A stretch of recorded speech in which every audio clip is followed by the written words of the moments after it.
when you realize that your name, your form, and everything you see is provisional, two things happen.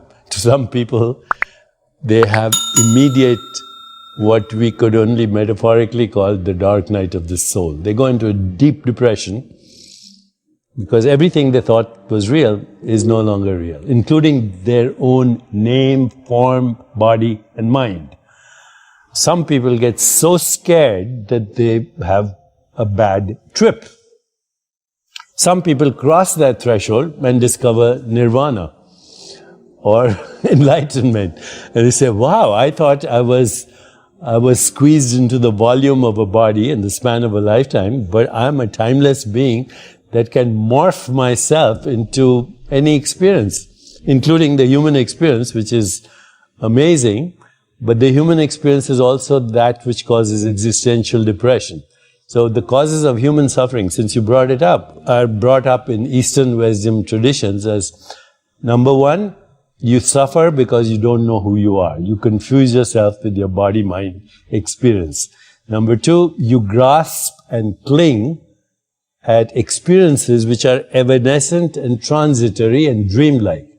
You say, what happened to your childhood? It's over. What happened to yesterday? It's over. What happened to 5 minutes ago? It's over. What happens to these words?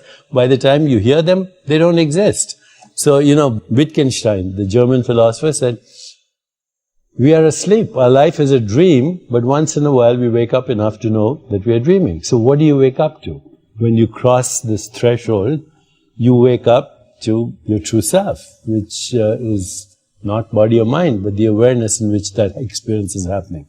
So grasping and clinging at a dream is the second cause of human suffering. The third is being afraid of anything that's unpleasant, pain, abandonment, being treated by someone not respectfully. So that's, there's aversion to certain experiences. Third cause of suffering. Fourth is identifying, which is related to it, with your ego identity. And fifth is the fear of death. Now they're all connected. They're all the same fear. And they are not knowing who you are. This is the biggest question everybody should be asking. Who am I? What am I? Am I the changing experience of this body, which is a perceptual activity? Am I the experience of the changing mind? Or the changing personality, because you don't have the same personality when you were a kid, or maybe even 10 years ago. What is it at the basis of this? When you start that reflective self-inquiry, ask yourself, who am I? What do I want? What is my purpose? What am I grateful for? Go into the stillness of meditation, you have what wisdom traditions have called revelation, revealed truth. Now, that sounds very grand. I would say just call it insight. Meditation, mindfulness, awareness of body, awareness of mind, awareness of mental space, awareness of the web of relationship, awareness with that which we call the universe.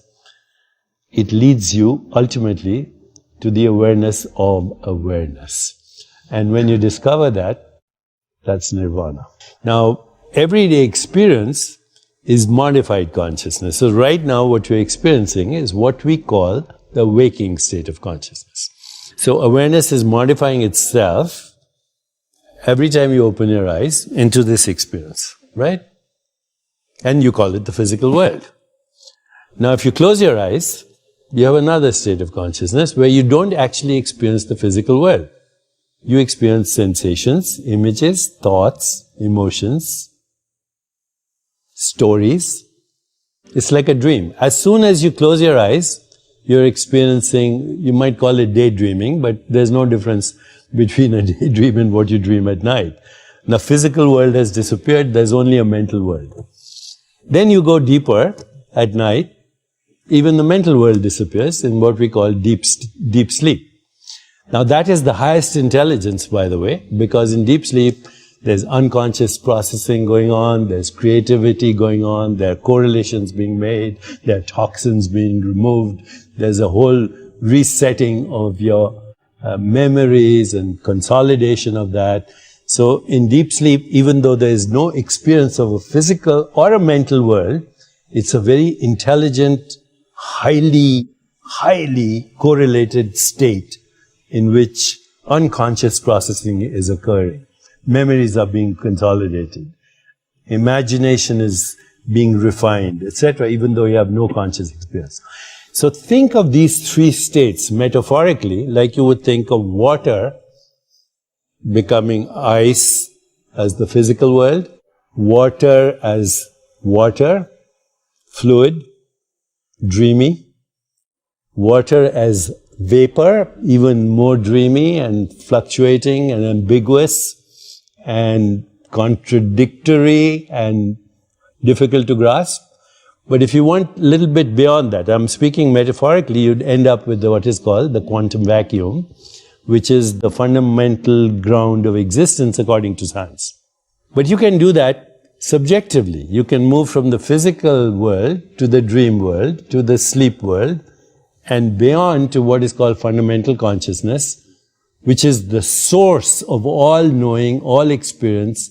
In wisdom traditions, it's called undifferentiated consciousness. So what is reality? What we call reality, what today's science calls reality, comes under the heading of naive realism. Einstein was a naive realist. And I'm not saying this in a derogatory fashion. It's a word in the science of philosophy. Naive realism means that the physical world exists exactly as perceived by the five human senses. Now, obviously, that's not true. Other species experience the world through different modes of sensory perception. The second aspect of naive realism is that the physical world, as perceived by the five human senses, would exist even if no one was observing it. Well, how do you prove that?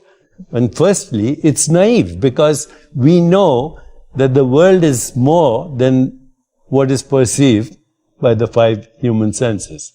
So this leads us to a solution actually of the hard problem of consciousness, which is get rid of the idea that the world is physical.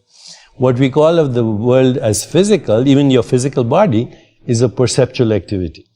And that perceptual activity for you and me is a human perceptual activity through human consciousness, not through bat consciousness, not through mosquito consciousness, not through plant consciousness. But non-dualism says, go beyond that.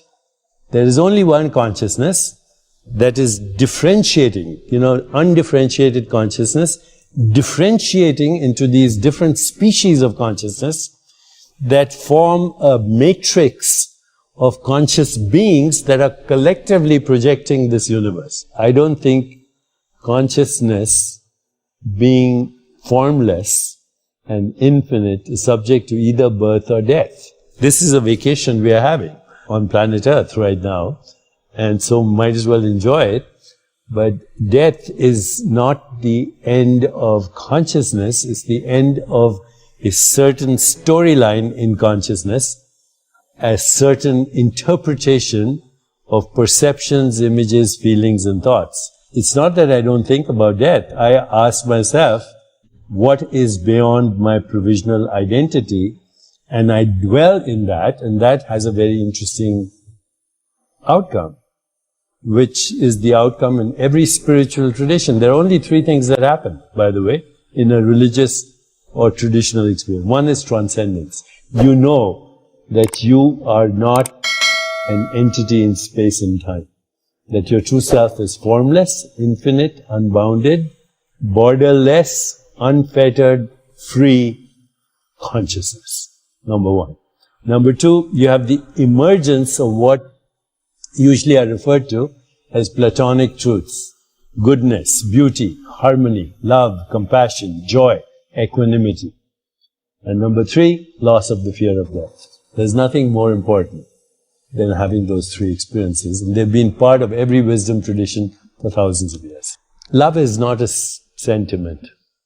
Love is not an emotion. Love is the ultimate truth at the heart of creation, which is unity consciousness. One consciousness differentiating into infinite modes of experience, infinite knowers, infinite modes of knowing, infinite phenomena known, all generated within the one self. Just like when you were just a fertilized ovum, you were one cell, stem cell, pluripotential cell. It became eyes, it became nose, it became fingernails, it became heart, it became brain. So that one cell differentiated into all these different cells, each with its own modality of experience. Like that, the one mind, or the one consciousness, differentiates itself into what we call the universe, with every species of consciousness knowing the universe in its own unique way.